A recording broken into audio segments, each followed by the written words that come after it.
Hello guys, welcome to my channel. My name is Nino. Money Heist is back, and I know a lot of you are excited about how this season has been so far. And I know a lot of you have been asking questions like, is Alicia the same as Tatiana? Well, if you stay with me, I'm going to prove to you exactly what the writer has done and is doing and what to expect in season 5. If you're ready, join me, let's roll. Wake up to the news. This is how I see it. Alright, first off, we started with Berlin. As to the reason why Berlin is still in play. Berlin as a character was someone we all were getting pissed off. Like, nobody has feelings for Berlin. We were all not enjoying Berlin until Berlin sacrificed himself and died on behalf of the team. And you realize that a lot of people are bonded with the guy. Even though from the beginning, everybody seemed not to like him because of how he sent Tokyo out of the bank. A lot of people developed some kind of distance from him, but getting to Berlin's character ending in the previous seasons, we realized that a lot of people developed love for him, but yet the writer still ended Berlin's character. Now, this is a smart move. The writer killed Berlin's character, but Berlin is still running through the whole game. Why? Because the writer feels like Berlin is better off dead than being alive. Do you know why? Since it's Berlin's idea and Professor is executing it, it's right for people to know what kind of idea or what kind of planning went down when Berlin was planning this whole heist. Hence, the writer has the upper hand to bring Berlin in the game again as a flashback. I think this was a smart move. I think this was very creative. The writer has kept Berlin in the game even though he's out of the game. I think this is a kind of Mona Lisa way of scripting and developing ideas. So at the end of the day, you realize that every fan is still in touch with their feelings. They know Berlin is dead, but they keep seeing Berlin in almost every episode. I think this was a great way of really keeping audience intact even though they have lost their character. Next on the list is Palermo.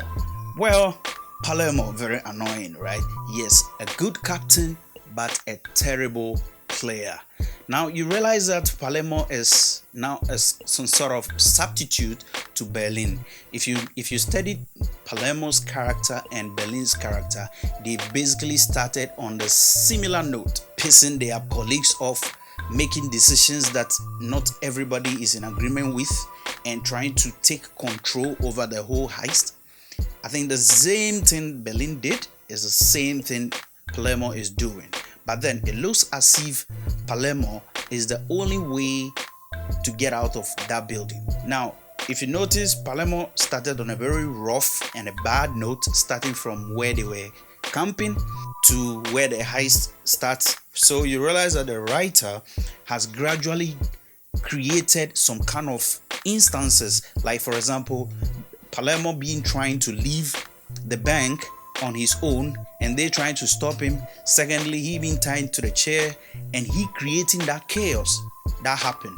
And thirdly, he not allowing them to send Nairobi out the time Nairobi wanted her to be sent out for medical care. You realize that even though that was a very tough decision to make, at some point it was better she was kept inside than she was sent outside, because who knows, even if she healed, she would probably end up in jail, or probably they might even kill her.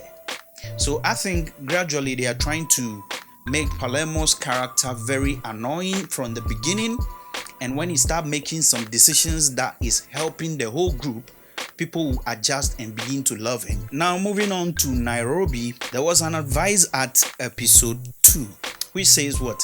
Don't fall in love during heist. It's a sign of bad luck. This statement from Tokyo as the narrator alone established the fact that Nairobi is going to die. Now, why would the writer kill Nairobi's character? Why Nairobi? I know a lot of people are asking questions like, why should it be Nairobi? It's too early and it's so soon. I think the writer found this particular decision very difficult to make, because I believe 90% of the audience have some kind of emotional attachment with Nairobi than most of the characters. But right now, the writer decided to delete Nairobi. There should be a question mark around there. Why take her out in that hard way? Because if you realize, it started gradually when she was shot at the chest. Everybody thought, okay, this is over for Nairobi. And luckily, Nairobi survived. So why Nairobi again? I know a lot of you are asking all those questions, but then one thing about writers is that when they make tough decisions like this, know that they have a lot of things coming up for you. And I believe they taking out Nairobi was just a climax, or was just a beginning of a climax that will bust everybody's mind. Because personally, if I am a writer and people have developed interest in one of my character more than the others, there is no way I'm going to make that character go away easily.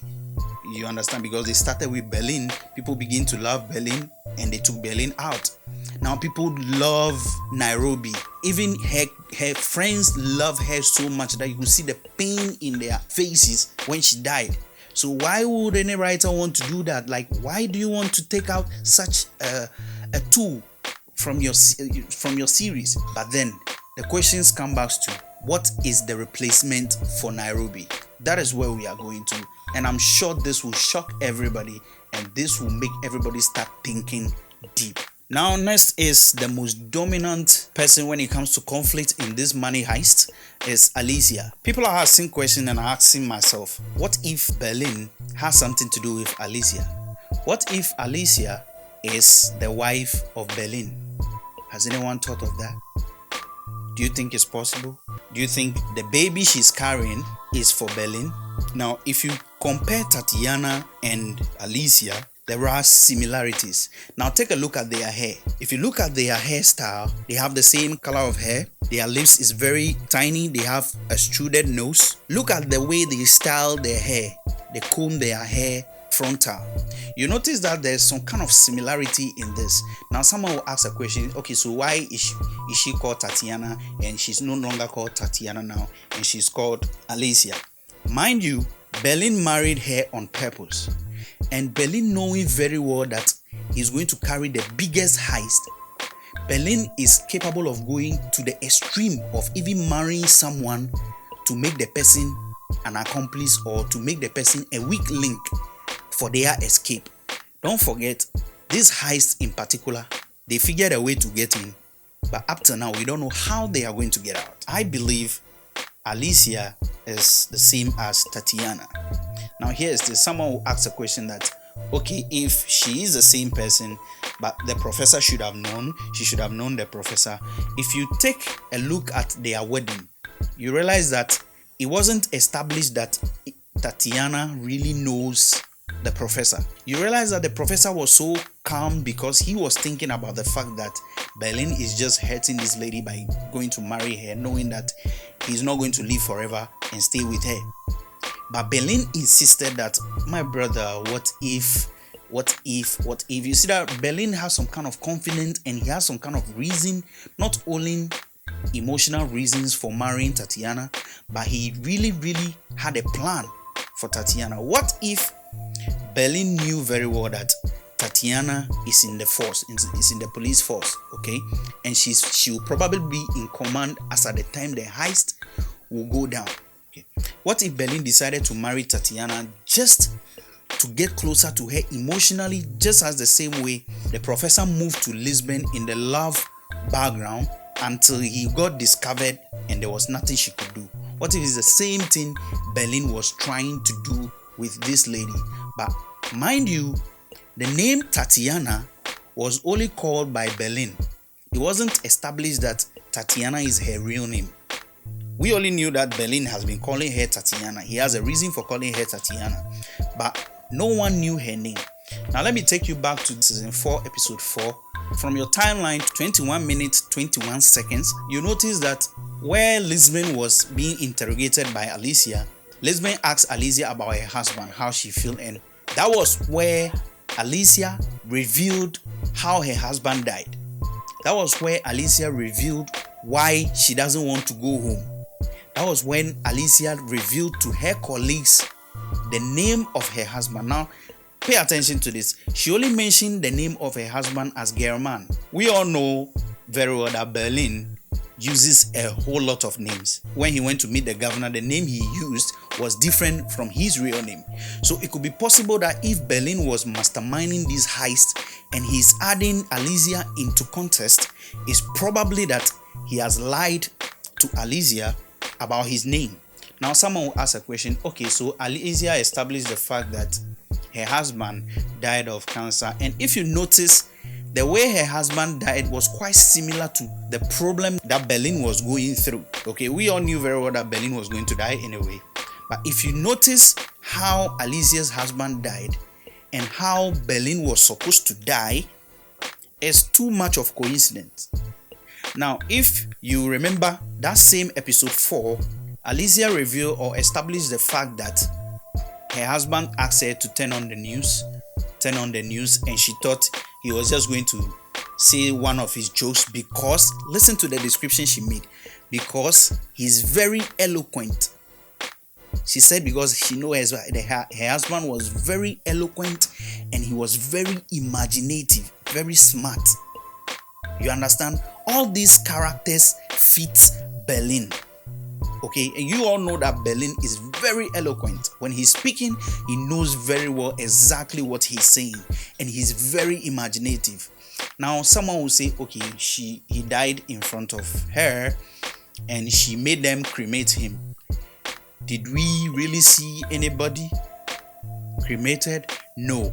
Before the first heist, what if Berlin faked his death just to go away, and when Berlin assumed dead, the wife got pregnant? He didn't know. Well, I'm just asking because it doesn't add up. As I sit here, it doesn't really add up, because if you match Alicia's photos with Tatiana, there are vast similarities among them.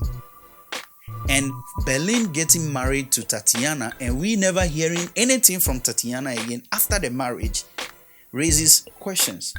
So think about it and let me know in your comments whether what I'm saying makes sense or it doesn't make sense at all, or whether you also believe that it's probable that Alicia is the same as Tatiana. Someone also asked a question that, okay, if truly she is the same Tatiana, well, the prof was at the wedding, and when the prof went to the tent, he saw Tatiana and blah blah blah, then he could have established the fact that she was the one. Now, mind you, Professor watched her from a distance. From a distance, he doesn't know exactly who the person is. So for the first time, he watched her from a distance. You understand? So the probability of he identifying her from that distance, we can't just justify the fact that he has seen her clearly. Now let's move straight to the ending of episode 8. We all realize that Tatiana is the most wanted as of now. She's the most wanted. Everybody is on her neck. The government, the CIA, the police force, everybody is looking at her. But look at where she found herself. She found herself with the professor. Now hold on. I know a lot of people are asking questions like, okay, so what's going to happen? Is she going to shoot him? Is she going to turn him in just to save herself? Mind you that Alicia, even if she turns everybody in, can't save herself because she has really exposed the government and the force. So there's nothing she can do to impress them. Secondly, if they arrest her today, she'll probably give birth in jail, which I know very well that she wouldn't like to give birth in jail. And third, if she turned the professor in, doesn't mean she will be exonerated. You understand? Because now the public is behind these people partially. So even turning them in doesn't make you a hero. Because if she would have been a hero, it would have been in front of the government, the politicians, the CIA, the BNI, and all those things. But right now, she has gone against them, revealed their secrets. So there's nothing she's going to do to impress them. Alright, so what's the fate of Alicia right now? I think Alicia is going to give the professor tough time. But at the end of the day, she's going to give in and she's going to join the group. You don't believe this? Now take a look at this. She doesn't want to go to jail. She doesn't want to go and deliver in jail. There's no way she's going to get access to any pardon because they are really after her. So her only family right now or the only people who can help her is the professor and his group. Now, if she turns against them, she's all alone, and you know she can't survive alone. So best thing is Alicia is going to give in and join the group, but then this brings the conflict in the whole game. You know, Alicia shot Nairobi. It was a painful something for all of them. So she getting involved in the group, or she being introduced as a new member to the group, is going to bring a whole lot of controversy and a whole lot of conflict and a whole lot of misunderstanding. Because if she hadn't weakened Nairobi by shooting her, Gambadia will not even end up finishing her. So this is going to be a very tough decision for the professor to make by bringing her on board. You understand? But as it stands now, I'm very sure that she's going to give in, but not easily. And I know very well that the professor is going to find a way to get to her head because of her pregnancy. And very soon she's going to have issues with childbirth. And if she starts having issues with childbirth, where is she going to? Who is going to help her? Will she have her baby at the prison? You understand? So it's basically she has nowhere to go in life right now. She either has to take the bull by the horn and make sure she joins the crew and work together. So I believe the writer is going to make this whole group very strong enough by introducing Alicia into the game. If it turns out that she is Berlin's wife, you know that the professor has been weakened at one side, because the baby in there is for his brother, and there is no way he's going to turn against his family, and that's the only thing family to him now. You understand? So the professor will be forced to make this drastic decision, which will not go down well with people like Tokyo.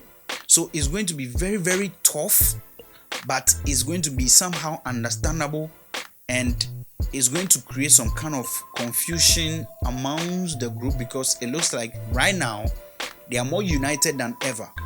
But there is someone who has to bring division amongst these people at a point in time. There's someone who has to be on one person's side. There's someone who has to be on another person's side, because moving forward, they are trying to win this heist for Nairobi. Now, if you win this for Nairobi, someone will ask a question: who masterminded this heist? Berlin. If Alicia turns out to be Berlin's wife and the baby turns out to be Berlin's child, are you saying that the person who masterminded this, his benefit shouldn't go to his child? So for me, I strongly believe that Alicia is the same as Tatiana because of the math I did and how things are falling in place. Now, mind you that these writers have started adding illusion into their write-up. Okay, talk of David Copperfield illusion that they used to extract Lisbon. That was a phenomenal way of being creative. That was a very great way of writing. Okay, trying to use illusions or magic to incorporate in your script to make things look as if they are the same. So I believe once the writer have this kind of mindset, everything is possible. Everything is possible, and you won't see it coming. It will just splash on your face just like that. So I still strongly believe that Alicia has some kind of bonding with the professor indirectly, because mind you, this is the first time they are meeting one-on-one. Berlin as a smart guy, and if you look at how he arranged every plan down for the professor to execute, Berlin wouldn't have left any stone unturned. So me, I believe strongly that Tatiana is part of the plan for this heist, but just that none of them is aware. Not even the professor is aware that she's a core key to how they are going to escape from this heist. Now to the most annoying character, Arturo. I know a lot of people dislike this guy, and I know the same people wouldn't like this guy to be taken out. This is a very typical way of writers. They create a character which people hate, but people would love to see. That is what Arturo. If you notice, he's not really so relevant because he started as just the overseer of the bank, and he was freed at a point, but the writer brought him back into the heist because he has something which has to do with one lady. Okay, now this is a very smart way of creating such a character. This just reminds me of the same as T-Bag in Prison Break. It's the same thing that we are seeing here in the heist. If you notice, T-Bag was created specially for special purposes, and in this instance, Arturo is created to bring some kind of humor, to raise a little bit tension among the hostages, and to create some kind of conflict. Okay, so in as much as we all hate this guy, I know we all love him. In as much as we hate this guy, I know we all love to see him more, and we all love to see him do foolish things for us to get pissed. Yes, that is what the writer was trying to achieve, and I think the writer has achieved a lot by using Arturo, because he really brings some comic relief to everything that is going on. You understand? So that is it. If you like this video, kindly subscribe, share, leave your comments. I want this to be more interactive, so let me hear from you what you think. If you think Alicia is Tatiana, let me know, and whatever you think is going to happen in season 5. All right, my name is Nino. Thanks for watching. Hit the subscribe button. Let's get interactive. Wake up to the news. This is how I see it.